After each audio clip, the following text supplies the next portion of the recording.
The 1933 Goudey, card 149, Babe Ruth, red. The 1933 Goudey, card 149, Babe Ruth, the red one. If you're watching this on YouTube, you are looking at what I am looking at.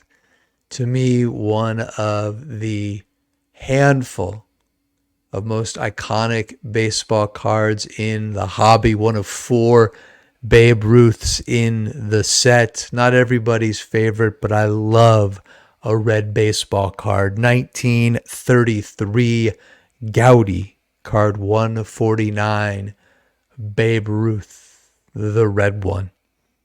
There's also a yellow one, same pose. A green one, different pose. And of course, the 4th one is that full body Babe Ruth shot. But I love the red one. The Babe finishing his swing. Looking over his shoulder.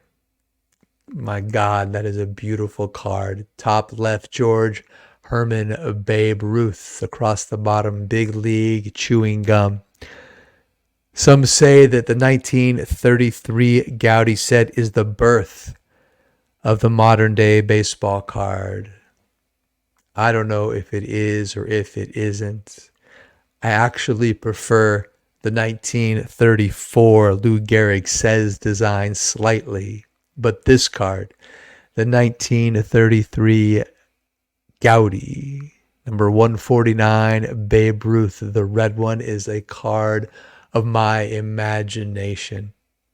When I close my eyes, this is what I see when I think about baseball cards. I remember seeing this one in magazines, in books, and it just seemed otherworldly. Had I been collecting for all these years, I am quite sure I would own this card. But you start swimming wherever you jump in the stream, and I got in when this card was a big mountain to climb. I only have one hobby goal in 2024, the 1933 Goudey, card 149, the Babe Ruth card, the red one. And I'm going to get there. For all those years as a personal trainer, over a decade, almost 12 years before I went to rabbinical school, I worked with so many people. People who wanted to build muscle, people who wanted to lose fat, people who wanted to become stronger, more flexible.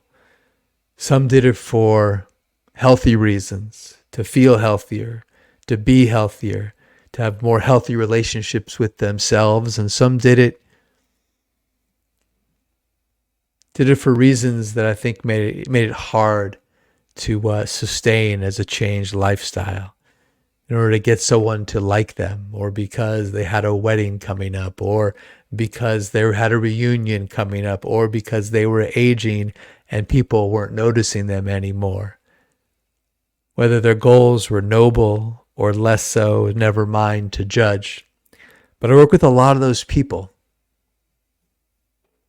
and did my very best to help them understand the difference between a goal and a dream, a goal and a hope, a goal and a wish. You see, most people don't achieve their goals because they don't understand how to set goals. And without understanding how to set goals, it makes it almost impossible to achieve them. Most people do not achieve their goals. My goal, the 1933 Goudey card 149 Babe Ruth, the red one, I will achieve it. I do know how to set a goal. I will achieve it. It will take time. And I will have a plan, because without a plan, you cannot achieve a goal. An idea lacks a plan. A dream lacks a plan. A wish lacks a plan. A hope lacks a plan. But a goal has a plan. A SMART goal is how you get it done. SMART being the acronym, of course, for specific, measurable, action-oriented, realistic, and timed. I want to lose weight is not a goal. It's a hope. I'm going to lose 20 pounds by doing A, B, C, D, and E. That's a plan. I want to have a small, beautiful collection of cards. Just a small handful that when you come over, I can show them to you. And maybe you'll say, oh, wow, those are super neat. Like, that's all. Just something I could look at, just to fit in maybe 2 hands. Not big, just beautiful, just small. You know, I'm a Stars and Scrubs collector. I want 90% of the value of my cards to be in less than 10% of my cards. I want 90% of the cards I own to be less than 10% of the value. This will definitely be one of those cards. This is going to be a big mountain to climb, friends. I tell you what, that's my 2024 goal. It's going to be specific. What am I saving for? A 1933 Goudey card 149 Babe Ruth, the red one. It's going to be measurable. I don't know exactly how much money to save, but I know how much I have saved, and I have a reasonable idea of what window I'm trying to achieve. Specific, I should say, also PSA or SGC 1 or 1.5, PSA or SGC 1 or 1.5. Specific, I want one like, who doesn't want what I want? I want one with beautiful eye appeal. Reasonable centering. The one on the screen is from the PSA website. It's an 8.5 just for show. I want one with good red color. I would love to find a little cheat code, right? Because grading is just an evaluation score, right? It's if you have something like paper loss, oh, please give me a little paper loss on the back, or a little paper loss hidden maybe in the white of his sleeves or the white of his uniform, right? They have to mark it down to a 1 or a 1.5. That's what I like. That's specifically 1.5, 33 Ruth, 149, the red one. It's measurable by saving up and selling. It's action-oriented. All right, action-oriented number 1 is I'm going to say no to almost everything.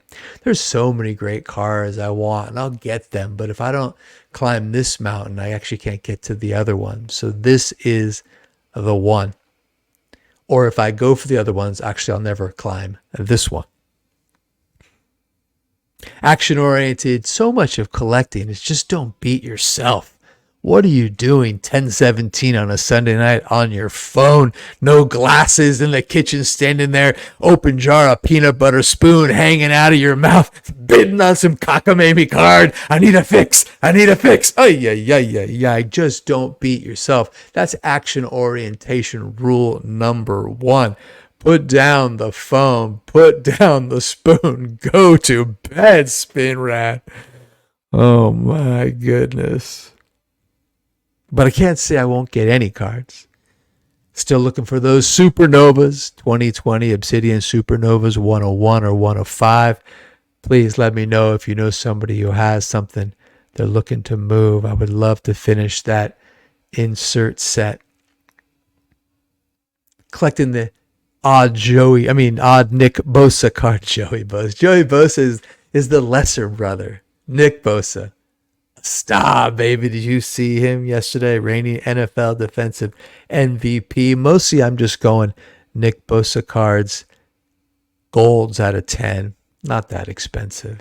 Defensive lineman, but that's my favorite position on my favorite team. So a little fun with those.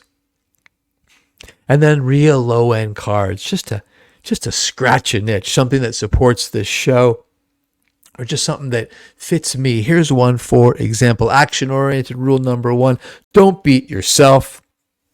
Don't buy those cards you gotta have a fix. But when you gotta have a fix, go low. And check this one out. 2017 Donruss Optic Prism. So it's got that nice rainbow. This is the insert set that's called AKA, also known as, this is Marshawn Lynch Beast Mode. I love this card, man.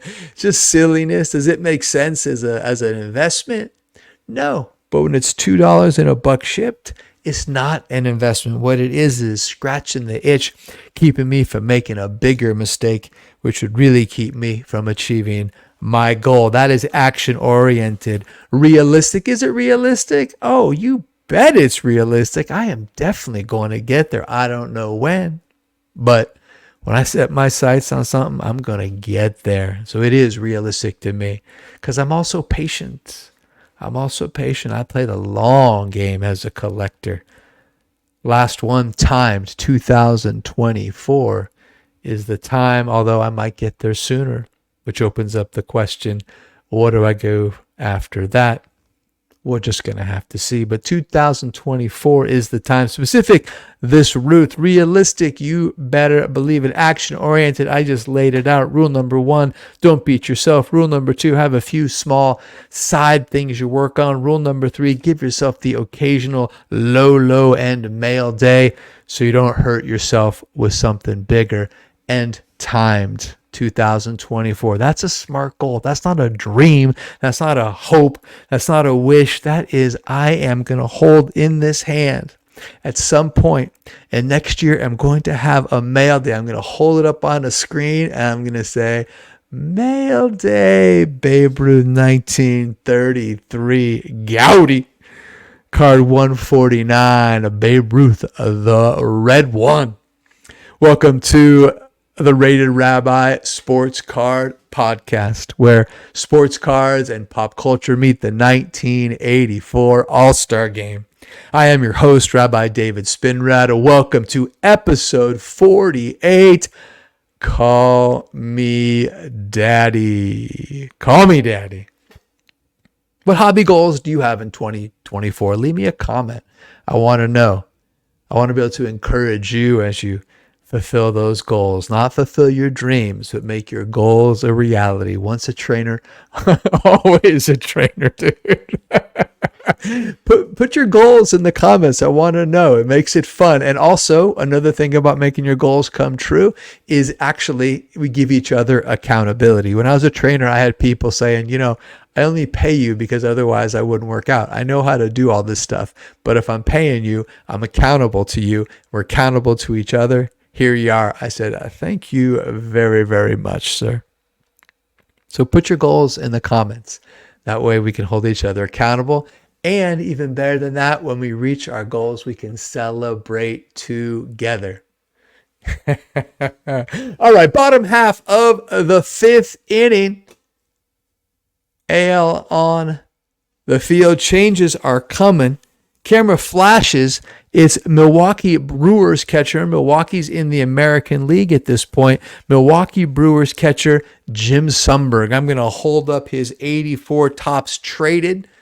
There it is, kind of nondescript. Look like he's swinging and bouncing one into the dirt right out in front of home plate. What's noteworthy here, this is the 84 tops traded Sundberg in the Brewers uniform. Of course, his base card in 84, he's still a member of the Texas Rangers in the uniform, even though he left in the off season. This was one of the cards I picked up that somebody paid to grade on eBay.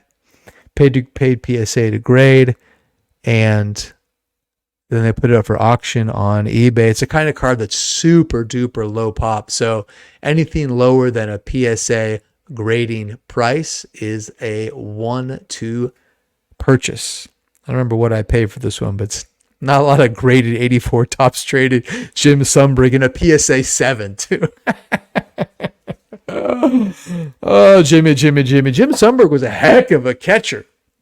Played 16 years in the show, 1974 through 1989. Most of you remember him with the Texas Rangers, for whom he played 1974 to 1983. 1984, like we just mentioned, plays a season for Milwaukee. In the offseason, goes to Kansas City. He's with KC 85, 86. He's the catcher on that World Series team, has a big ALCS, and plays solid ball in the series for the Royals against the Cardinals. After the 1986 season, he goes and plays a couple of seasons in Chicago for the Cubs.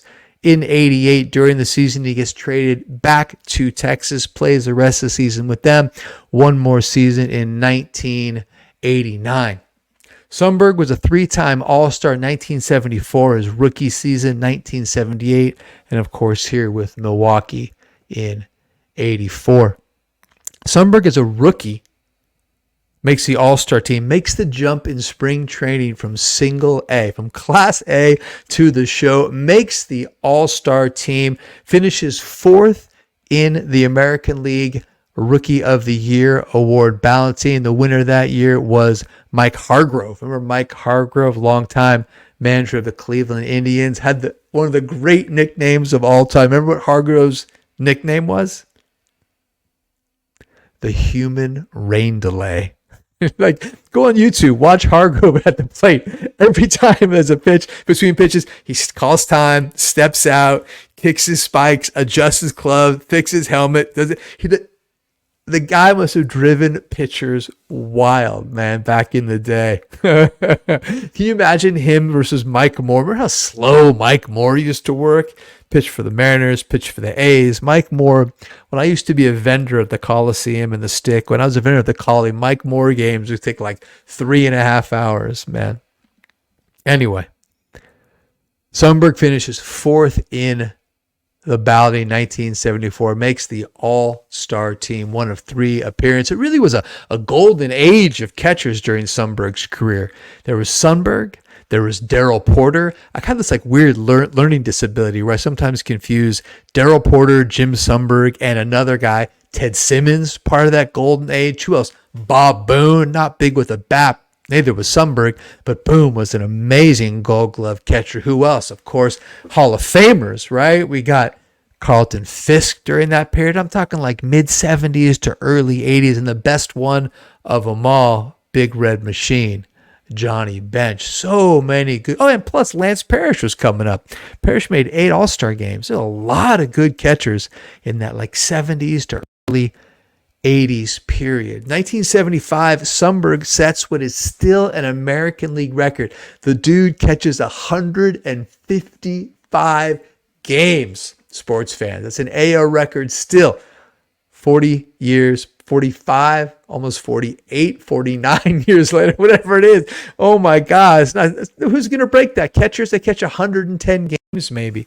155 games behind the plate for Sundberg. All-time career fielding percentage, 993. 6 times Sundberg wins a Gold Glove. Still an AL record. 6 times, 6 consecutive seasons, 76, 77, 78, 79, 1980, 1981. Sundberg wins the Gold Glove. What ends the streak?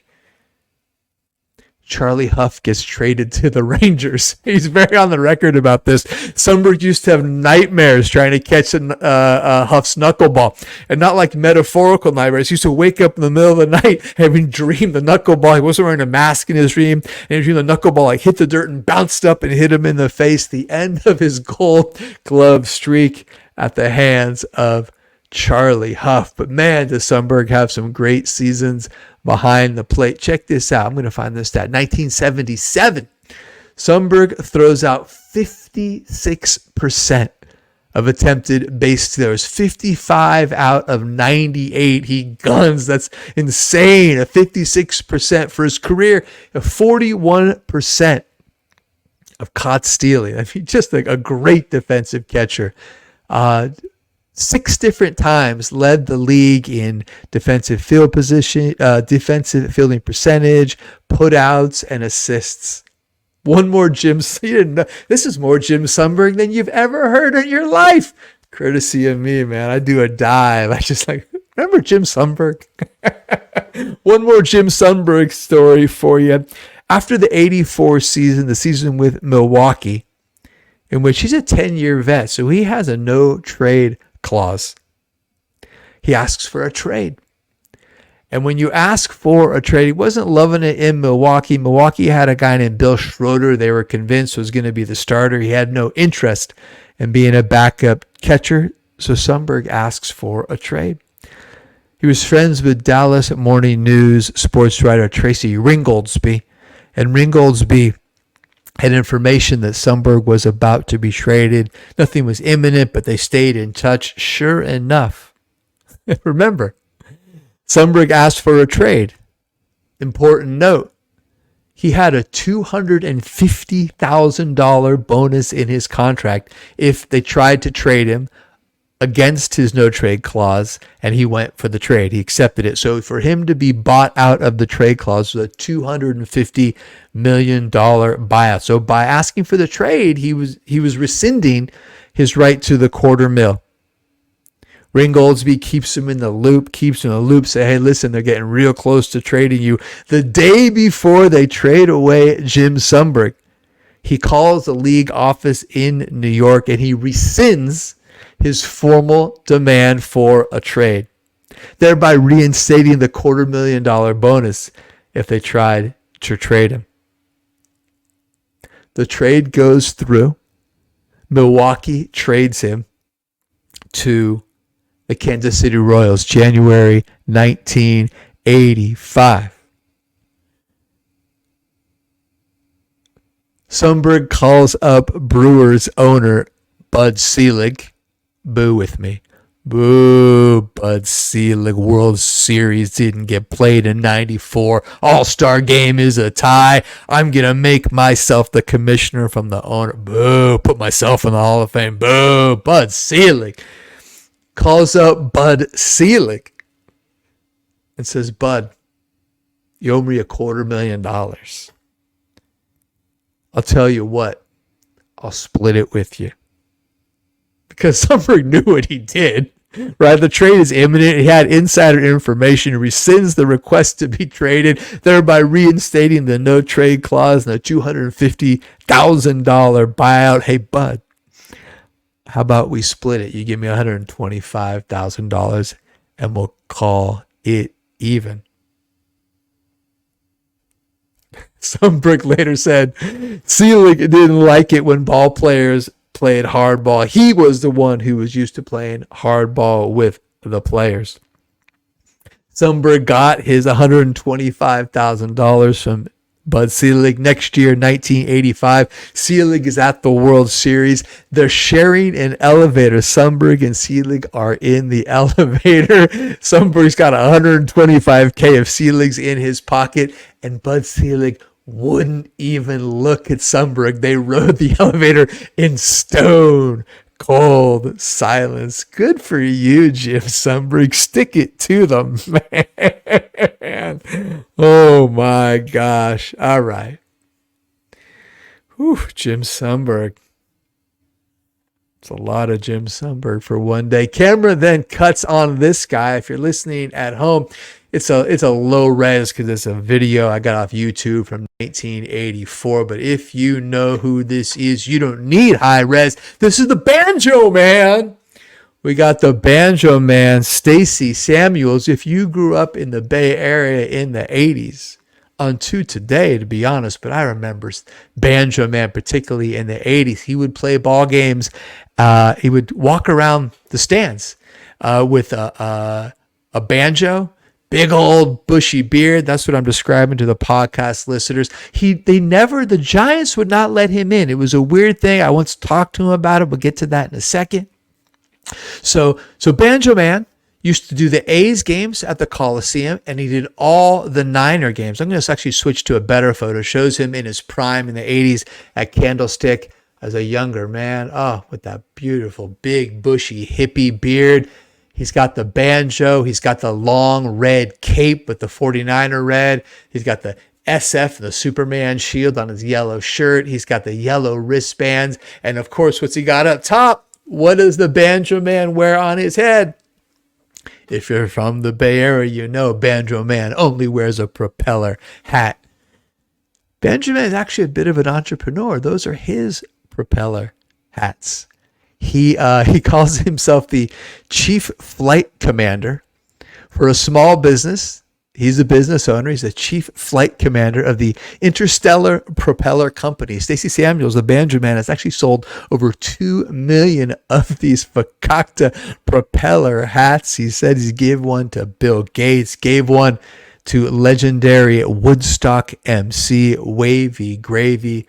Stacey Samuels, longtime Fairfax up in Marin, Fairfax resident. Still out there picking the banjo now at Levi's Stadium. Oh, man. Doing this now for 40 years. He's done every Niner game, regular season, every Niner game, playoff game, 4 Super Bowls. The Giants, though, he doesn't do the Giants. The Giants never let him in.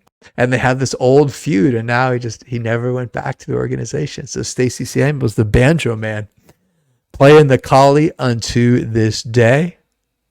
An unofficial mascot of the A's, the Banjo Man, Stacey Samuels, most beloved. He was in the stands on all those Monday Night Football games back in the day in the 80s.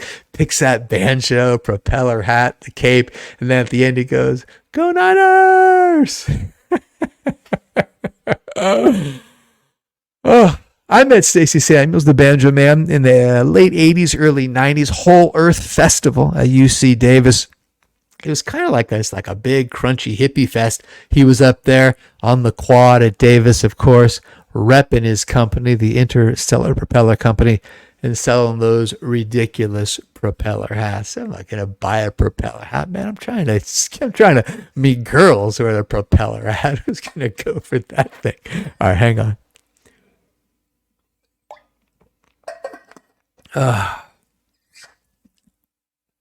Moving on. Whew. A lot of info coming at you. A lot of Sundberg, a lot of Banjo Man. But this next one, when I first started researching for this podcast, first started diving into the players and the stories and tapping into 1984 in particular, a few stories surfaced that I wanted to share very much. And I've been waiting. I first learned about this in July of 2022. So what have I been holding this now for 17 months? It's a long time, a long way to go to share this next story with you. Sundberg taking over behind the plate, his battery mate on the hill, taking over for Jack Morris, a Chicago White Sox right-hander, Richard Dotson. Dotson, born 1959, a native Cincinnatian, pitched 12 years in the Bigs, originally drafted by the California Angels, traded for Bobby Bonds before he ever really took the field for the Angels, really came up with the White Sox. That's mostly what we know him for. Played a minute with the Yankees, came back to the Sox, played a minute with the Royals, but really we know Richard Dotson in his 12 seasons in the Bigs, mostly as a Chicago White Sox pitcher. High point for him in his career, 1983, goes 22-7 with a 3.23 ERA. Finishes 4th in the Cy Young Award balloting in the American League that year. Finishes 4th. Finishing 1st was his teammate, of course, right-hander Lamar Hoyt. Only All-Star Game appearance, here it is, 1984 for Dotson, but had a heck of an 83, carried it into 84. 83, he actually wins Pitcher of the Month in September of 83, goes 6-0 across 6 starts. This would be his only All-Star appearance. But I'm not really hearing much to talk about Richard Dotson's performance in the 84 All-Star Game. I'm here to tell a story about his background. Richard Dotson, the son of James Dotson and Gene Bailiff. Gene and James had a rocky relationship. Often they had a tempestuous time in their marriage. They were married and they were divorced 2 times. At some point, when James and Jean were not together, they were on a break. Jean met and had an affair with right-handed pitcher Turk Farrell. Turk Farrell, full name Richard Farrell. Turk Farrell pitched 14 years in the big leagues, first 9 with the Phillies, pitched 6 seasons for the Houston Astros, including he made the first start for the Houston Astros in the Houston Astrodome, an exhibition game against the New York Yankees. He pitched on that day in front of LBJ, was he president there? What year was that? Yeah, he was president. So President Lyndon Baines Johnson. Give up a home run that day to Mickey Mantle, but he was the winning pitcher.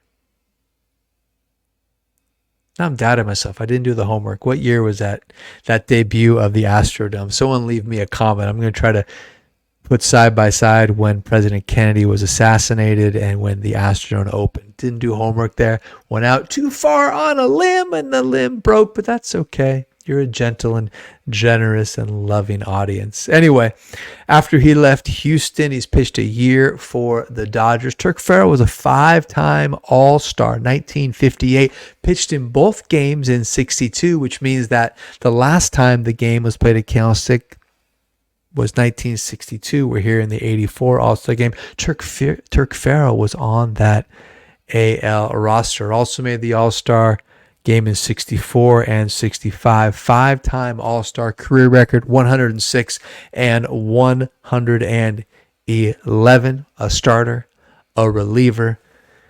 He met and had a special evening with a young woman, divorced, Jean Bailiff. Now, this was unbeknownst until a few years ago by White Sox right-hander Richard Dotson. But it turns out that Philly pitcher Turk Farrell is his biological father. Right? James Dotson was the man who raised him. But his biological father was Turk Farrell. Now I want to show you. You're not about to see this if you're listening, but on the YouTube channel right now, there's a side-by-side picture. On the left, it's Father Turk Farrell in a Colt 45 uniform, hands above the head, getting loose down in the pen. On the right, in that amazing early mid-'80s White Sox uniform with the socks across the front, the number 34 top left thigh up at the hip.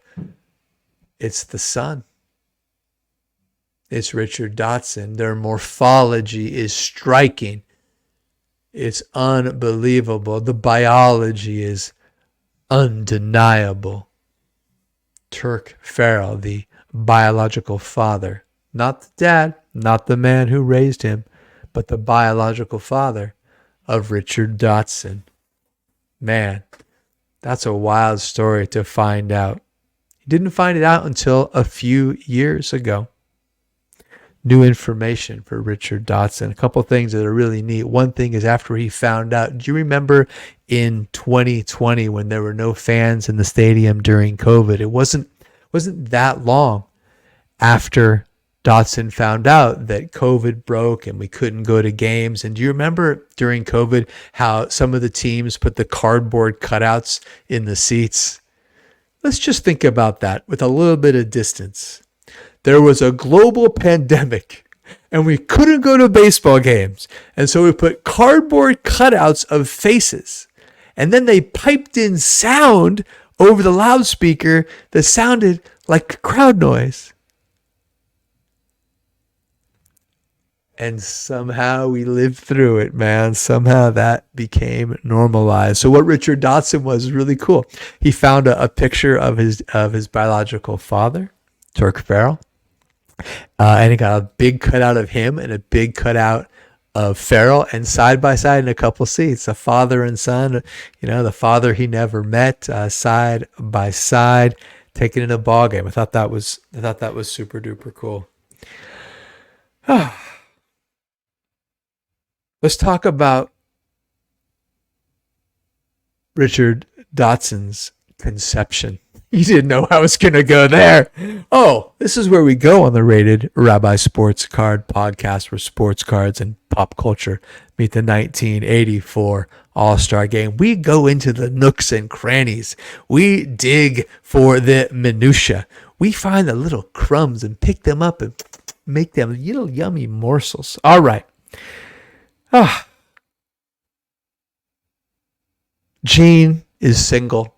She's a young woman, still wants to have fun. And let's face it, like all of us, she had needs. Dick Farrell was a bit of a partier. He and 3 other Phillies were known as the Dalton Gang, and they like to go out and they like to have a good time. We'll leave it at that. So it is early in the season. Remember, like I said, Dotson born early January 1958. So let's count it back. I'm sorry, early January 1959. Let's count it back. 40 weeks from early January 1959. January 1959, count it back. It is April 1958. So I did a little dive. Richard Dotson was conceived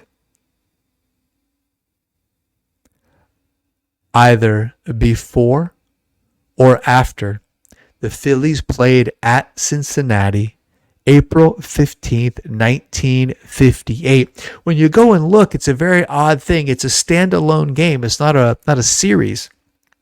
April 15th, and then the Phillies don't play for 3 more days. They come home and they open against the Milwaukee Braves. April 15th, 1958. I lived in Cincinnati for 4 years, 2009, 2013. It is a holiday in Cincinnati. You remember back in the day, the only game of the day, the one game that every single year that would inaugurate the Major League Baseball season was the game in Cincinnati. There'd be a parade. Teachers would dress up in red. I mean, it is a big deal. It's not a big deal like it used to be. Remember back in the day, there would be one game, the oldest MLB franchise, Cincinnati Reds, and that would be the game. It's literally like a holiday in Cincinnati. It had to be that game because after that, they come home and play Milwaukee, and then they host Cincinnati after that. So they're on the road for this opener, April 15th, 1958. The timing works out perfectly. Either the night before, could have happened. It was a day game, depends what was their travel schedule. Could have happened after. Game would have ended, late afternoon, but would they have left and gotten on a plane or a train and gone back home and for a few days? Or they maybe said, hey, have a night here, we'll leave in the morning. We don't know. We don't know if it was the night before. I will tell you that Turk Farrell did pitch in that opener. He came in the 6th inning, relieved starter Robin Roberts, pitched 2/3 of an inning, gave up a walk, an intentional walk to catcher Ed Bailey, also got a strikeout. So now you know this is when Richard Dotson was conceived. April 15th, 1958. By this guy, I'm holding up a card for you to take in. It's a 1958 Topps in a Philly uniform. Called him Dick Farrell. No joke to make right there. Dick Farrell, not Turk Farrell, not Richard Farrell. 1958, beautiful card, blue with the red on the bottom. Dick Farrell pitching as a member of the Philadelphia Phillies. It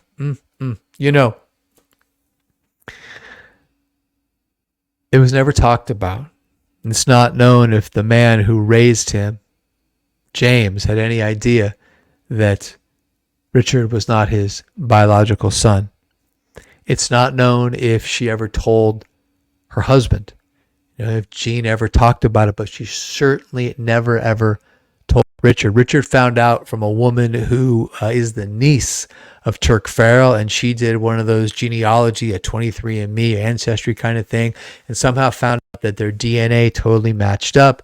One thing led to another. She went down the rabbit hole and discovered that Turk Farrell was her father. Last little bit, last little thing. So there was still a little bit of a doubt. His mom had passed before Dotson ever had a chance to talk to her and ask her about the affair with Farrell and about whether Turk Farrell or James Dotson was his father.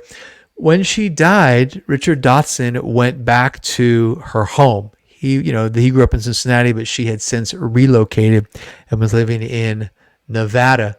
And while cleaning out his mother's belongings after she passed, and if you've ever done that, it's like going through an archaeological dig. You learn a lot about people.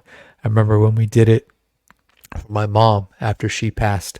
While cleaning out his mother's home, in her belongings, in a drawer, she came across this card. For those listening, this is the card owned by Turk Farrell's mother, Jean Bailiff. It is a 1963 Topps. Turk Farrell. Wow, man, bringing it all home, bringing it all back to you. My goodness, what a fun episode. 41 minutes. I've been talking for too darn long. What we talk about? We talked about setting goals, which are not dreams, which are not wishes, which are not good ideas. Goals got to be smart goals, smart, measurable, action-oriented, realistic, and timed. I have a smart goal to get my 1933 Goudey card 149 Babe Ruth, the red one, SGC PSA 1 or 1.5. If you know anyone who is looking to sell, a dealer or someone who has a car they're looking to move off from, please send them my way. Cash and trade. I have some real nice vintage I'd love to trade, but I'm also working on just doing in plain old U.S. currency. What else did we do in episode 48? Call Me Daddy. We did too deep of a dive into Jim Sundberg. Ooh, 6-time Gold Glover. Also hosed Bud Selig out of 125K. We reminisced about Banjo Man, mainstay at Niners games, mainstays, Oakland A's. Then we jumped into the history of Richard Dotson. Who is your daddy, Richard Dotson? Call me daddy. Turk Farrell. All right, that was a lot of fun. Next week, I think is going to be my last episode of 2023. We're going to do a year in review, look back at some of my favorite cards. I'm not going to recap every episode or my favorites. We did that. You've been there. What else can you do? I don't know. You could tell somebody you like the show. You could subscribe. You could suggest somebody else subscribes. Do all those things. Best of all, leave me comments. I love to hear. We go back and forth. It's lots of fun. Let's do it again one more time. I want to wish my Jewish sisters and brothers a happy Hanukkah. Please, please, please make light during this dark time. Until we all meet again next week, may you enjoy and may you be blessed with health and with long life. So long for now.